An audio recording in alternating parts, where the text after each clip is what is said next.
Bom, a pedagogia Florença, ela se organiza com base em 5 princípios, que são 5 pés ou 5 pilares de apoio, né?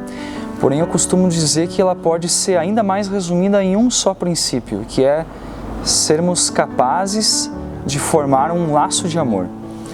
E todos os outros 4 princípios, eles são um desdobramento desse primeiro. Então, sermos capazes de formar um laço de amor.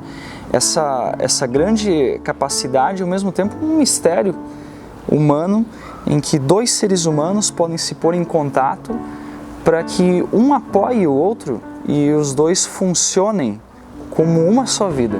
Eu penso que é isso que um educador habilidoso, talentoso, sabe fazer.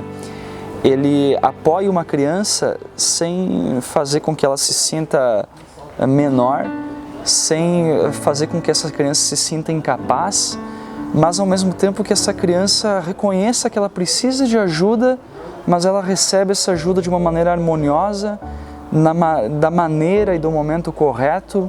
E bom, isso tudo e muito mais coisas tem a ver com essa ideia de saber formarmos um laço que une 2 seres humanos, e em termos específicos aqui na pedagogia.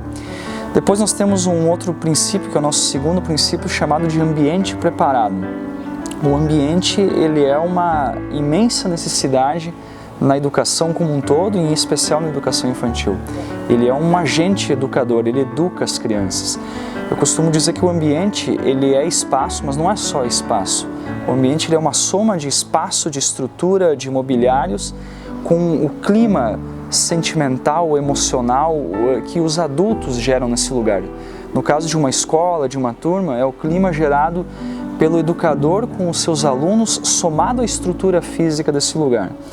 Então, o segundo princípio remete a uma série de detalhes que devem compor um ambiente saudável, que significa um ambiente que oferece as experiências que cada criança precisa poder desfrutar em cada uma das etapas da sua vida. Isso para nós é um ambiente bem estruturado, um ambiente saudável, né? Depois nós temos um outro princípio bastante importante chamado de rotinas e rituais. Não é sabermos organizar os ritmos de vida dessa criança. Não é? Como nós podemos organizar a vida é através de um ritmo. O ritmo não é uma questão de pedagogia, antes de tudo, uma lei da própria existência, uma lei para que a vida possa existir. Porém, esse princípio nos explica como nós podemos estruturar ritmos saudáveis, adequados, para que a vida de uma criança muito pequena possa começar a se desenvolver.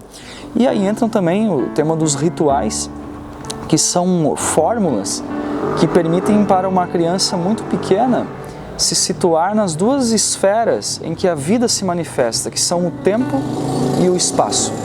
Essa criança não tem ainda conceitos, né? O que vai acontecer daqui 10 minutos, aquilo que vai ocorrer amanhã, ela não tem a noção de esquerda, direita, de mais para frente, mais para trás, não tem da mesma forma do que nós adultos, eu diria, para ser mais justo. Então os rituais, eles ajudam nessas transições, nesses movimentos, dentro desses ritmos, para que eles sejam mais suaves e, acima de tudo, compreensíveis para uma criança muito pequena. Depois nós temos um outro princípio que nós chamamos de limites e regras. Toda vida também se estrutura não só com base em ritmos, mas ela se estrutura com base em limites. O limite também é uma necessidade da vida.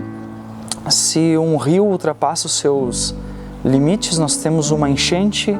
Se eu flexiono demais um dos dedos da minha mão, eu posso ter uma lesão porque eu transgredi um limite. Ao mesmo tempo, se eu me limito demais, a vida não pode se expressar.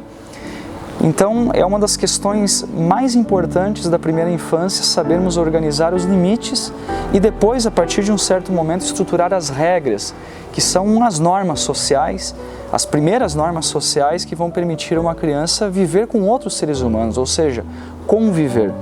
Então, esse princípio fala disso, né? E por fim, o nosso quinto e último princípio é um princípio chamado de observação ativa. Ele diz respeito ao educador saber, acima de tudo, se colocar na posição de um observador, o que é uma mudança completa em relação à concepção tradicional que nós temos de pedagogia, em que o educador ele faz quase que tudo, ele faz a educação acontecer, ele faz as coisas pela criança. Nessa proposta, nessa pedagogia, nós temos a pretensão de que o educador se coloque como um observador, que ele saiba contemplar a vida dessa criança, né? Isso não tem a ver com passividade, não tem a ver com as crianças fazerem o que queiram, na hora em que queiram ou de qualquer modo, mas tem a ver, acima de tudo, com o educador intervir quando é necessário e saber quando é importante também não intervir e simplesmente acompanhar as crianças no seu desenvolvimento.